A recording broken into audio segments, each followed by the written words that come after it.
বিগত আমলে আপনি কোনো জুলুম অবিচারের শিকার হয়েছেন কিনা এই বিষয়ে আপনার অভিজ্ঞতা জানতে চাই। ভাই,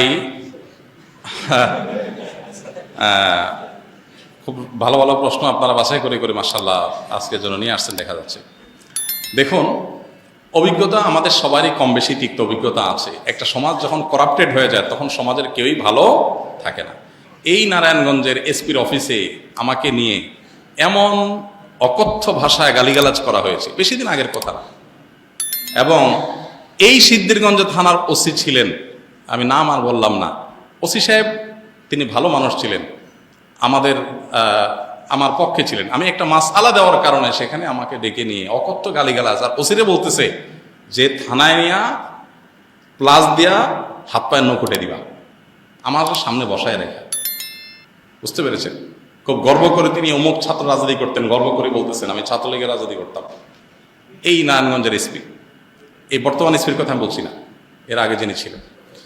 তো এটা আমাকে বসায় নিয়ে থ্রেট দেওয়া মাসআলা, আমি ওনাকে বললাম আমার মাসআলা বলার ক্ষেত্রে কথা বলার অধিকার থাকবে আলেমদের। আপনি পুলিশ হিসেবে আপনি তো বলতে পারেন না মাসআলা আমি কোনটা বলবো কোনটা বলবো না, কোনটা সঠিক কোনটা বেঠিক, এটা তো আপনার বলার বিষয় না, তো আলেমরা বলতে পারে। তো উনি খেপে গেলেন এবং সবার সামনে যাচ্ছে তা আচরণ করলেন।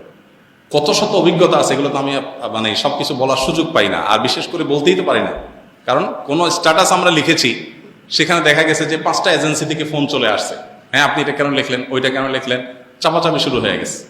আমাদের ফাউন্ডেশনের সমস্ত হিসাব নিকাশ পুঙ্খানুপুঙ্খভাবে রাখার পর সেটা আবার আমরা ভালো অডিট ফার্মের মাধ্যমে অডিট করে একেবারে এমনভাবে রাখি যে তিল তিল করে আমরা হিসাব ফেসবুকে পর্যন্ত দিয়ে দেই, কোনটা কত দিয়ে কিনি সেটা পর্যন্ত আমরা দিয়ে দেই।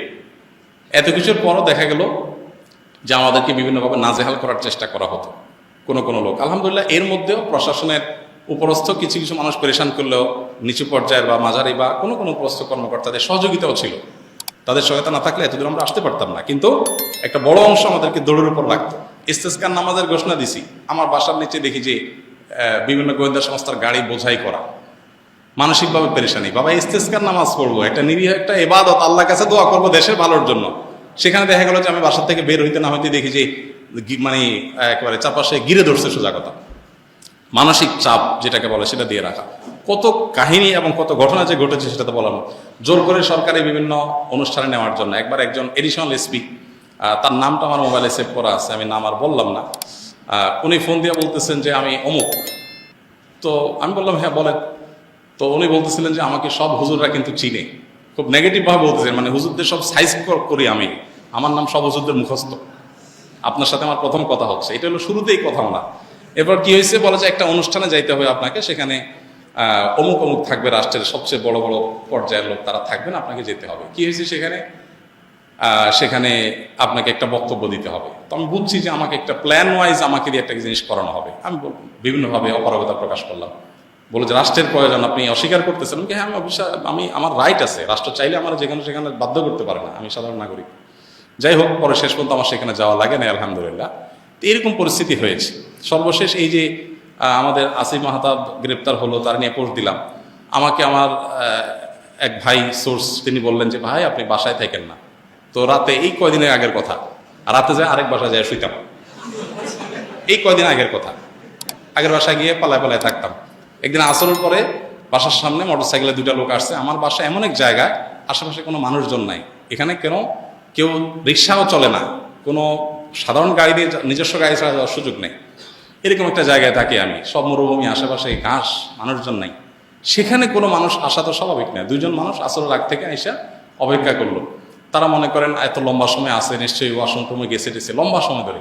মাগরিবের নামাজ পড়লাম, ওযু ছাড়াই নামাজ পড়লো আমাদের সাথে। ওখানে যে জামাত হয় এটা জানার কথা না, আমার বাসার নিচে গ্যারেজে ছোট্ট করে একটা রুমে আমরা জামাতে নামাজ পড়ি। যাই হোক, এরপরে যাওয়ার সময় আমাদের একজনকে জিজ্ঞেস করলো অমুককে তমুককে, নাম জিজ্ঞেস করলো, তখন আমরা বুঝলাম যে এটা সংস্থার লোক। তো এইভাবে দৌড়ের উপরে এদেশের সবাই কম বেশি ছিল, নানাভাবে ছিল। আমার নামে ফাইল তৈরি করা হয়েছে, এমন ফাইল হয়েছে যে আমাদেরকে অনেকে বলতো যে আপনার ফাইল এমন মোটা হয়েছে যে কোনো মুহূর্তে আপনাকে ধরবে।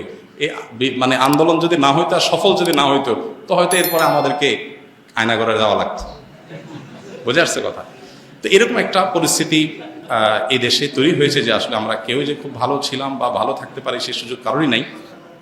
এরপরও আমরা আসলে সংগ্রাম করে চেষ্টা করে যতটুকু সম্ভব চেষ্টা করেছি অস্তিত্বটা টিকে রাখার জন্য। তার জন্য যে কত মূল্য দিতে হয়েছে, কত থ্রেট, এগুলো হজম করতে হয়েছে, সকাল বিকাল পালায় বেড়াইতে হয়েছে, হ্যাঁ, বিভিন্নভাবে টোপ দেওয়া হতো যে সরকারি এই সুবিধা নেন, ওই সুবিধা নেন। আলহামদুলিল্লাহ কখনো সেই সুবিধাগুলো আমরা গ্রহণ করি নাই, এবং এ ব্যাপারে আল্লাহ তালা আমাদেরকে গাইড করেছেন। এবং দোয়া করি আল্লাহ তালা আমাদের প্রিয় দেশটাকে এমন নিরাপদ করে দেয়, কেউ কাউকে ভয় করে চলতে হবে না।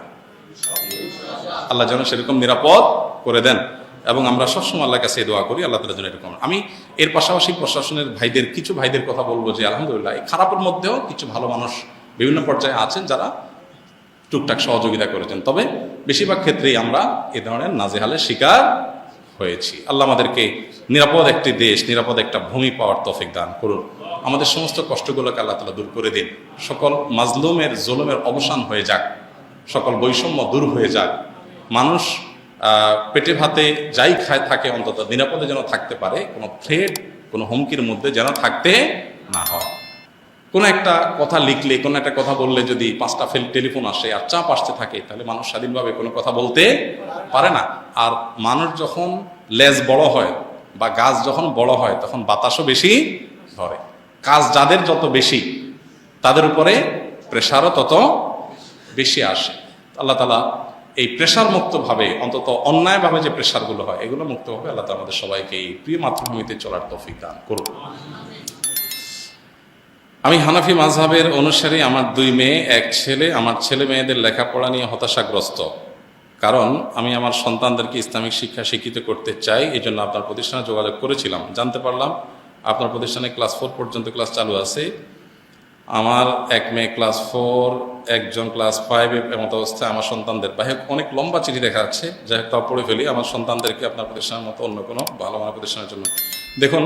আপনার প্রতিষ্ঠান ছেলেকে, আপনাদের অনেকেই আছেন ছোট ভাই, ছোট ভাই বোন অথবা নিজের ছেলে মেয়ে, তাদেরকে কোন প্রতিষ্ঠানে পড়াবেন এটা নিয়ে আপনারা পেরেশানিতে আছেন। আমাদের প্রতিষ্ঠানে বাহির থেকে বাচ্চা নেওয়ার খুব বেশি সুযোগ নেই। 500 বেশি স্টুডেন্ট, 2 শিফটে আমাদের পড়াইতে হয়েছে এতদিন। এখন 1 শিফট করতে গিয়ে আমাদের অনেক কষ্ট, ছোট্ট জায়গা হচ্ছে না।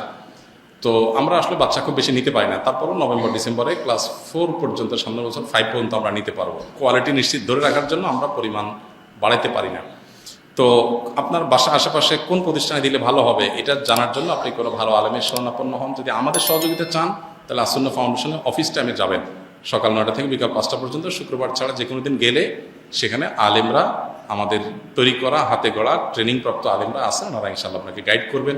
যদি আমার কাছে পাঠানোর প্রয়োজন মনে করে, ওনারাই পাঠিয়ে দেবেন ইনশাআল্লাহ। আপনাদের সেই সহযোগিতার জন্য আসুন্নাহ ফাউন্ডেশন সবসময় খোলা আছে। জাযাকুমুল্লাহ খের, জাযাকুমুল্লাহ খের। আল্লাহ আমাদের সবাইকে কল্যাণ পথে রাখুন, আমল করার তৌফিক দান করুন। সুবহানাল্লাহ ওয়া বিহামদিহি, সুবহানাকাল্লাহুম্মা ওয়া বিহামদিকা।